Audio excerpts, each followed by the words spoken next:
Pengadilan syariah sedang diserbu di Inggris. Dan jika kamu pernah bertanya-tanya seperti apa bentuknya, inilah videonya untukmu.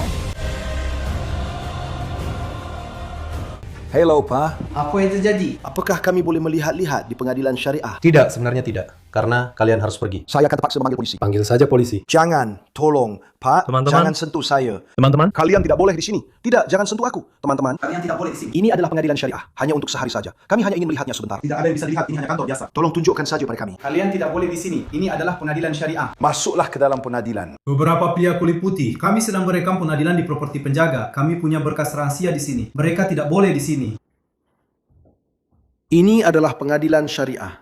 Ada lebih dari 85 pengadilan seperti ini di seluruh negeri. Mereka beroperasi dan membangun sistem hukum paralel yang diberi semakin banyak kewenangan melalui perundang-undangan seiring berjalannya waktu. Ya, kami akan pergi. Kami hanya ingin melihat pengadilan syariah ini. Apakah orang-orang memahami sejauh mana bahayanya hukum syariah? Saya tidak yakin mereka memahaminya. Kami ingin menunjukkan kepada publik apa yang terjadi di sini. Jadi di sinilah hakim akan duduk dan di sini para pihak yang bersengketa akan duduk. Kita punya sistem hukum di negara ini. Saya tidak mengerti kenapa anda membangunnya.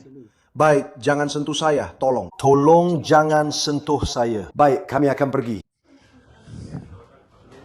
Kita punya sistem hukum di negara ini. Kalian punya sistem hukum di negara ini. Dan teman-teman, hanya pengingat untuk siapapun orang Amerika di luar sana, oke? Siapapun orang Amerika yang berpikir ini hanya masalah di Inggris, jangan bodoh, dengarkan ini. Jaga tetangga.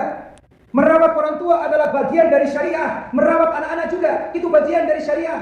Bagian dari syariah adalah membangun keluarga yang kuat. Bagian dari syariah juga adalah melawan kemaksiatan. Bagian dari syariah adalah memperjuangkan keseparangan. Syariah adalah petunjuk yang indah yang diberikan oleh Tuhan.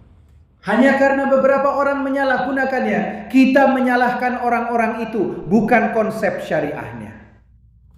Tapi sekarang, inilah pertanyaannya. Beberapa orang mungkin takut syariah akan datang ke Amerika Serikat. Itulah ketakutannya. Dan saya katakan kepada mereka, jangan takut.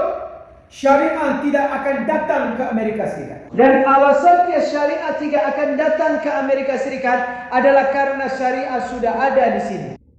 Jangan takut kalau ada orang yang mengatakan hukum syariah akan datang ke Amerika Serikat. Karena itu tidak benar. Syariah tidak akan datang ke Amerika Serikat. Syariah sudah ada di sana. Ini terjadi di Texas. Untuk kalian semua orang hebat yang bertanya-tanya dan berpikir ini bukan masalah kalian. Ini adalah masalah kalian.